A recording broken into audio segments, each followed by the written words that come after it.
Today, let us learn multiplying and dividing decimals with me3. Hello kids! We will start by multiplying decimals. We are going to solve these three problems together. I suggest to write them on a paper and solve them with me. So, our first rule for multiplying decimals, we need to rewrite the problem vertically. So, we have 1 3/10 times 5/10. So, the first thing I like to do is to take the decimals out. When we rewrite our problem, so I will just write 13 times 5. So, take the decimals out. So, 5 times 3 is 15. I will write 5 down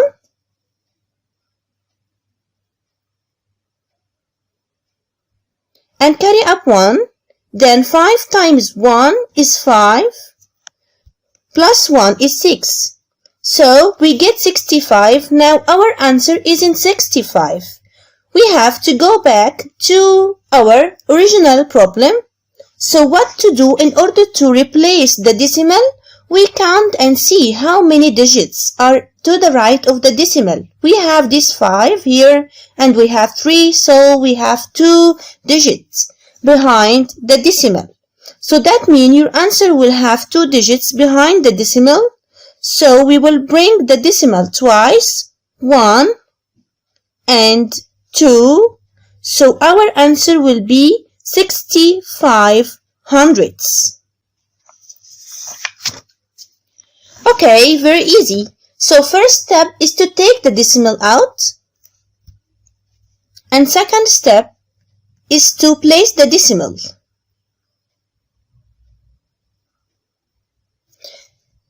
Let's go to number 2 here.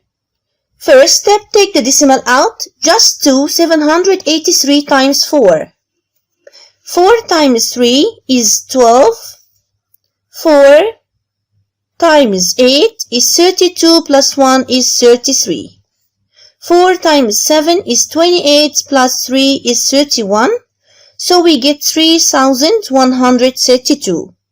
Now go back to your original problem. See how many digits are to be behind the decimal. 1, 2, 3.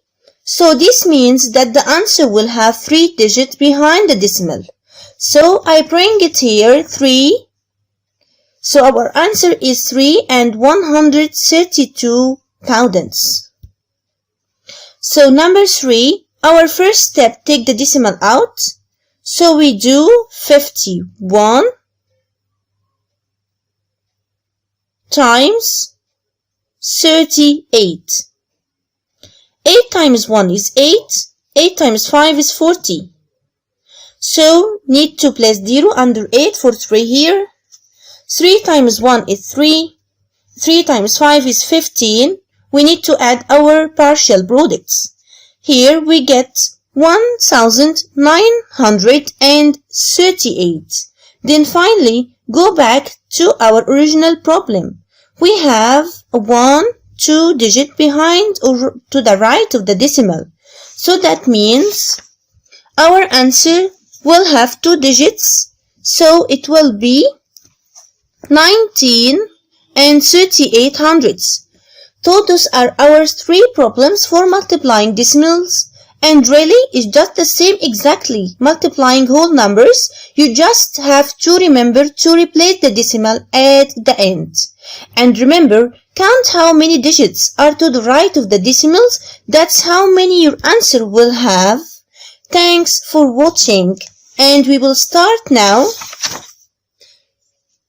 dividing decimals or decimal divisors.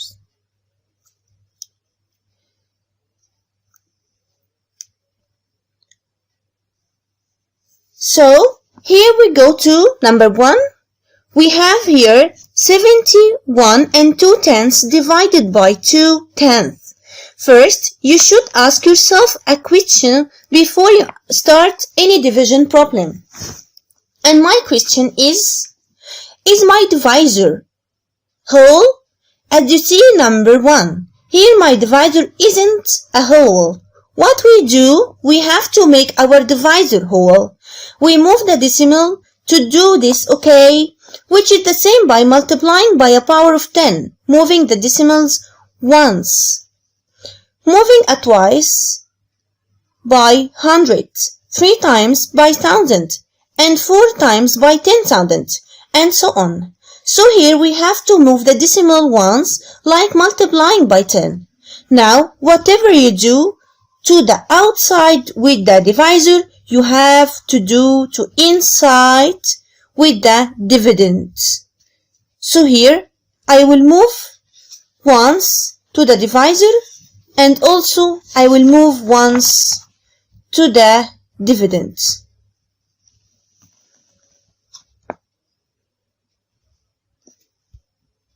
Here then, I will rewrite my problem to show you.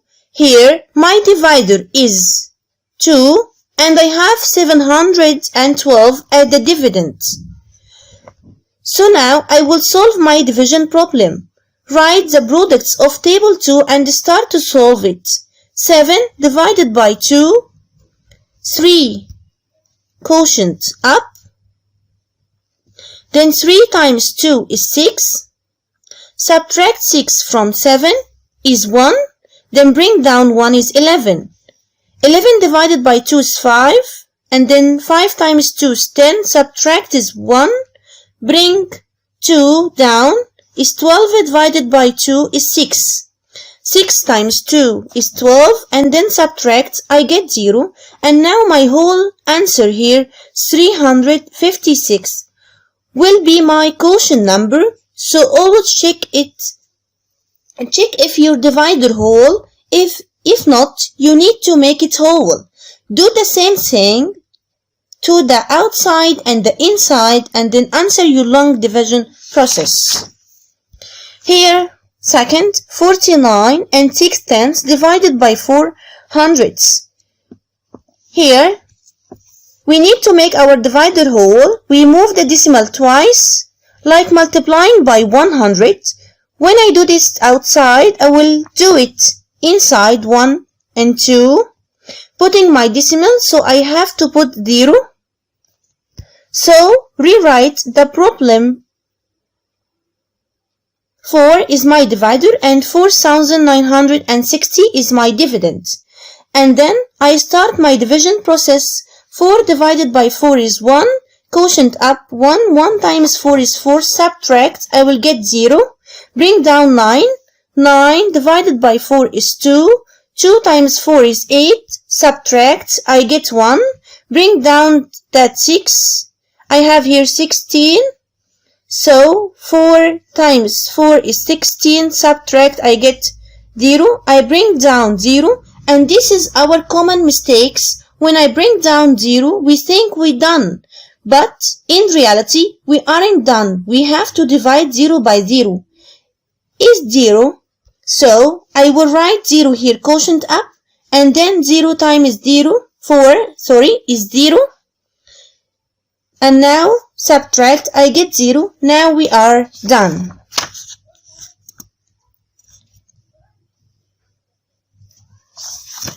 Number 3.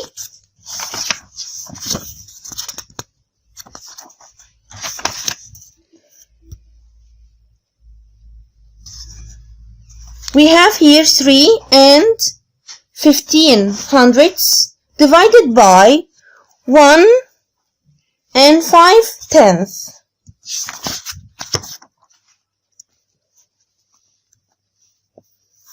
So we need to multiply by a power of 10 to move the decimal once. Do the same thing outside and we'll do the same thing inside. So now my decimal is between 1 and 5. So now 15 as my divisor. Now whole and put your decimal in the same place up. Then 31 divided by 15 is 2. 2 times 15 is 30. Subtract, I get 1 and bring down 5. Now 15 divided by 15 is 1. 1 times 15 is 15. Subtract, I get 0, 2 and 1/10. And finally, number 4 here, we have 5/10 and 125 as a dividend. Divisor isn't a whole, so we need to make it whole. Move the decimal once, and inside I need to move the decimal once. Remember, decimals is at the end of the whole numbers. So I will move it and put 0. So we have 5 as my divisor and 1250 as my dividend. Now I am ready to go through my process. 12 divided by 5 is 2. 2 times 5 is 10. Subtract, I get 2. Bring down 5. So I have 25 divided by 5 is 5. And then I will drop 0. Bring down 0. So 0 divided by 5 is 0. And then subtract, I get 0. So our quotient is 250. Wasn't it fun? Thanks for watching and goodbye.